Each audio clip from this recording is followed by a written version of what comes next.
নমস্কাৰ, মই উৎপল। বাৰুদ চলচ্চিত্ৰখনত শিল্পী মানস ৰবীনে লিখা এটা গীত আছে। অগপ চৰকাৰৰ দিনৰ LOC কেলেংকাৰীক লৈ লিখা গীতটোত মানস ৰবীনে লিখিছিল, মানুহৰ উপায় নাই চৰকাৰক চোৱা ভাই, গৰুলৈ দানা বিলাই, গৰুৰে দানাবোৰ কোটি কোটি টকা হৈ কাৰোবাৰ জেপত সোমায়। গৰুৰ কেলেংকাৰী, কি অসম, কি বিহাৰ, কি RJD চৰকাৰ, কি অগপ চৰকাৰ, কি BJP চৰকাৰ, কাৰ দিনত ক'ত হোৱা নাই। পাৰ্থক্য ইমানেই যে কাৰোবাৰ বিৰুদ্ধে তদন্ত হৈছে, কাৰোবাৰ বিৰুদ্ধে তদন্ত হোৱা নাই।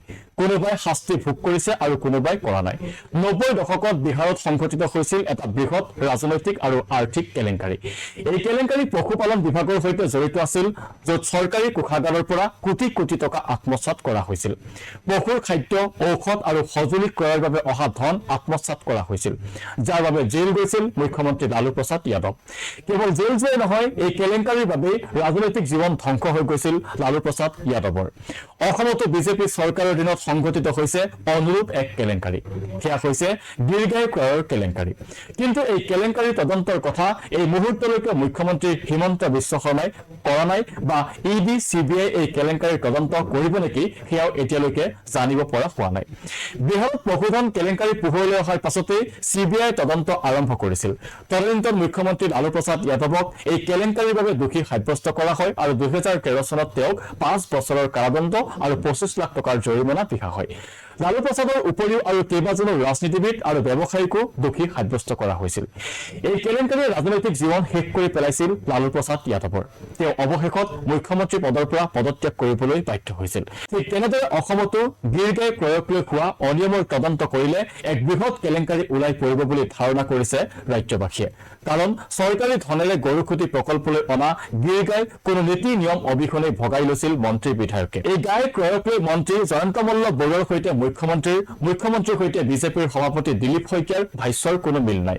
মুখ্যমন্ত্ৰী হিমন্ত বিশ্ব শৰ্মাৰ দাবী যে গাইবোৰ বেমাৰত পৰাৰ বাবে মন্ত্ৰী বিধায়কে কিনি লৈছিল আৰু এই মহান কামৰ বাবে তেওঁলোক ধন্যবাদৰ পাত্ৰ। ইফালে বিধায়ক পদ্ম হাজৰিকা অৰ্থাৎ গৰুখুটি প্ৰকল্পৰ অধ্যক্ষৰ মতে ৰঙিয়াৰ পৰাই গাই ক্ৰয় কৰি লৈ গৈছিল মন্ত্ৰী জয়ন্ত মল্ল বৰুৱাই।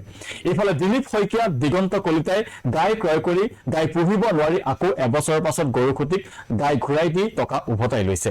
এই আটাইকেইগৰাকী ব্যক্তিৰ ভাষ্যত ক'তো মুখ্যমন্ত্ৰীৰ কথাৰ সৈতে মিল নাই। অৰ্থাৎ কোনো নিয়ম নীতি অবিহনে গৰু হস্তান্তৰ প্ৰক্ৰিয়া যে হৈছিল আৰু একমাত্ৰ লাভ অৰ্জনৰ বাবেই BJPৰ মন্ত্ৰী বিধায়ক কেইগৰাকীয়ে ৰাজহুৱা সম্পত্তিক ব্যক্তিগত উদ্যোগ প্ৰতিষ্ঠাৰ বাবে যে ব্যৱহাৰ কৰিছিল সি স্পষ্ট। ভাৰতৰ সংবিধান আৰু ৰাজ্য চৰকাৰৰ আৰ্থিক নীতি নিৰ্দেশনা অনুসৰি ৰাজকোষৰ টকাৰে ক্ৰয় কৰা সম্পত্তি ব্যক্তিগতভাৱে ক্ৰয় বা হস্তান্তৰৰ ক্ষেত্ৰত কিছু স্বচ্ছ প্ৰক্ৰিয়া অনুসৰণ কৰাটো প্ৰয়োজন।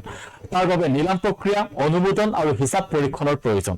কিন্তু এই সকলোবোৰৰ অবিহনে গৰুখুটিলৈ অনা গাই ভগাই লৈছিল কেইজনমান মন্ত্ৰী আৰু বিধায়কে, যিটো অবৈধ আৰু অপৰাধ।